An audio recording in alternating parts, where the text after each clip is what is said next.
bihi. Astaghfirullah bihi, c'est un acrostiche du même propos, un propos qui fait 12 lettres, et c'est pourquoi on a un poème qui fait 12 vers, un douzain donc, et également qui est écrit avec la métrique Rajaz. Donc c'est un propos à retenir. Nous sommes dans l'acrostiche toujours, et donc ce sont les lettres de Astaghfirullah bihi. Chacune des lettres a été choisie pour faire un vers qui commence par la dite lettre.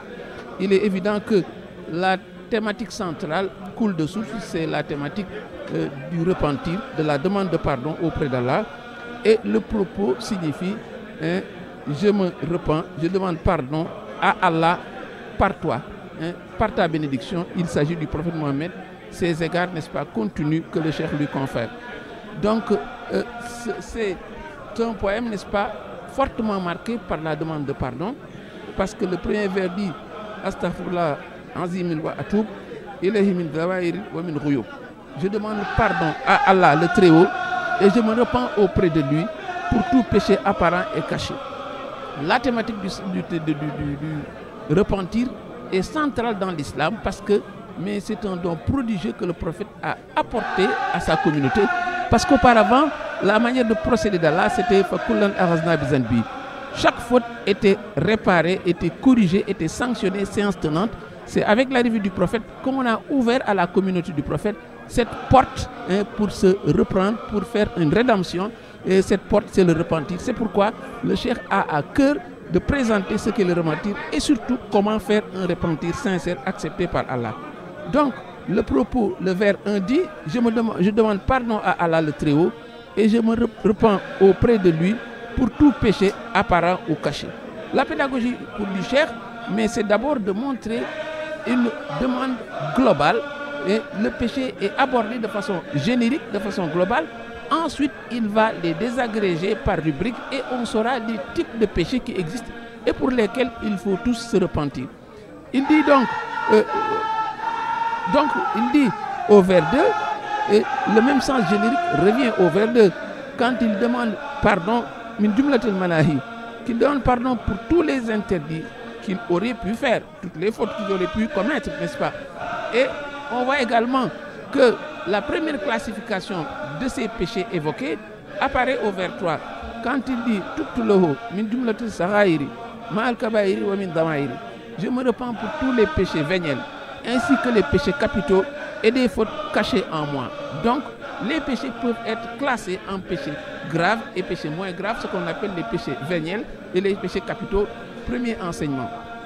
Deuxième classification, le cheikh demande pardon, dit-il, pour quelle faute? Kullama taqaddama wa ma ta'akhkhara wa ma baynahuma. Pour toute faute antérieure, pour toute faute qui va venir, à venir, mais également pour ce qu'il y a entre les deux. Voyez donc, ça également, ce sont les rubriques, n'est-ce pas, de demande de pardon, parce que le cheikh est dans une classification des types de fautes. Il a parlé des péchés véniels et des péchés capitaux. Il parle maintenant des péchés antérieurs, des péchés futurs, mais également de ce qu'il y a entre les deux. Deuxième classification.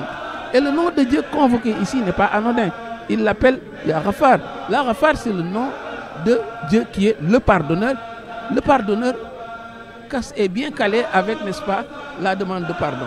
Et à partir du vers 5, le poème migre vers une demande comme pour montrer que j'ai quitté l'exécrable, je vais me diriger vers ce qui est excellent. Ce qui est excellent, dit-il, il dit, accorde-moi la science. Première chose qu'il sollicite. Mais la science à elle seule ne suffit pas. Il faut y ajouter Zid Ilman, il faut augmenter cette science. Wa Amalan, il faut agir, mais également Adaban, il faut également la police légale. Et pour que la chose soit complète, évidemment, là nous avons quitté donc le domaine de toutes ces fautes exécrables, répugnantes, et le cheikh migre maintenant vers ce qu'il demande.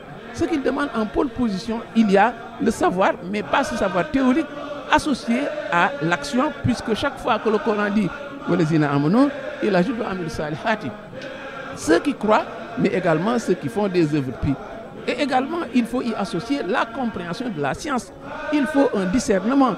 Cette science demande à être augmentée, à être fructifiée, mais également il y a ce besoin de la police légale et du discernement pour que le musulman soit un musulman complet. Donc toutes ces demandes vont dans le même sens. Au vers 6, on dévoile cette ambition du cheikh, cette ambition en caractère, en carrière spirituelle, parce que nous l'avons dit, tout texte littéraire a des dominantes, c'est vrai, mais il y a des thématiques complémentaires qui viennent s'y greffer. Après le repentir, après donc cette demande de pardon, après cette classification, mais il y a également cette demande pour un savoir, mais aussi cette ambition spirituelle, cette carrière spirituelle. Parce que quand le cheikh dit « Wajal hayati min shaqa'in wa mania » Wajal hayati min shaqa'in mania fait de ma vie un rempart contre la disgrâce. Et à partir de ce vers 8, il y a un focus sur ses écrits, ce qui ne pouvait pas manquer. Il dit fait converger dans mes écrits tous les bienfaits précédemment épars et purifie ma pérennité. Donc c'est une injonction à lire ses écrits, une voie royale pour éviter le péché, pour arriver maintenant à se repentir. Première chose évoquée. Il y a ensuite au vers 9, par ton notre Créateur, dit-il, Kun, procure-moi les meilleurs bienfaits en récompense de mes méditations profondes et protège mes écrits. Également la méditation, c'est une injonction de l'islam. Le musulman, il est invité à méditer, pas sur l'essence d'Allah, mais sur tous les signes qui peuplent le monde. Ça également, c'est la voie royale pour ne pas tomber dans la faute, pour avoir à se repentir. Il ajoute, accorde-moi dans la récitation du Coran un bien immense venant de toi.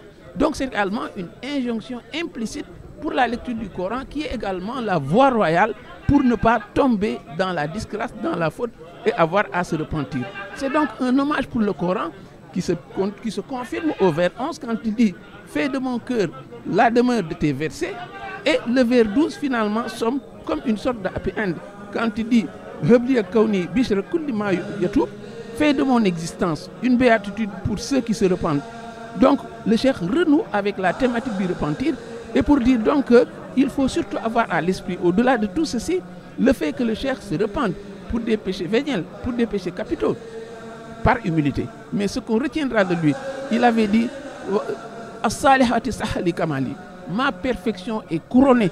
Celui-là n'a aucune opportunité pour faire une transgression au point, n'est-ce pas, de se repentir, et pourtant il se repent. Le prophète disait qu'il se repent 70 fois, s'il le fait a fortiori le commun des croyants, le commun des mortels, le commun des disciples. Donc c'est une invite, n'est-ce pas, unilatérale à se repentir. Si le cheikh le fait, a fortiori les autres. Wassalamu alaikum wa rahmatullahi ta'ala wa barakatuh.